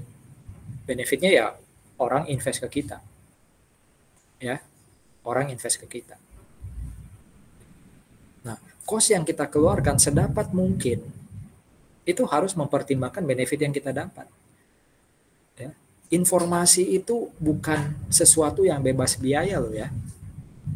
Jadi kalau suatu saat, umpama nih, suatu saat ya, saya datang ke Anda, siapa tadi teman kita, Reno atau Zeno Barus itu katanya punya second account ya, second account IG ya, minta dong. Berarti kan saya butuh informasi. Nah Anda kalau saya mintain gitu, ngomong, Pak, informasi itu nggak bebas biaya Pak, minimal traktir saya kopi, atau beliin saya babi tore yang ada diki Pak, ya berkorban dikit lah Pak. Nah, jadi informasi itu butuh biaya. Ketika kita menyajikan laporan keuangan memang butuh biaya, tapi hati-hati, biaya itu ya jangan sampai melebihi benefit yang kita pengen dapat. Benefitnya apa? Orang invest. Ya bahkan kalau bisa biayanya ekonomis banget ya, sekecil mungkin. Benefitnya yang besar. Ya. Sharon tolong diisi dulu biar saya bisa share. Intinya gini saudara-saudara, saya akan, jangan protes dulu ya. Ini sudah saya stop recording juga. Saya kan sudah kasih kuis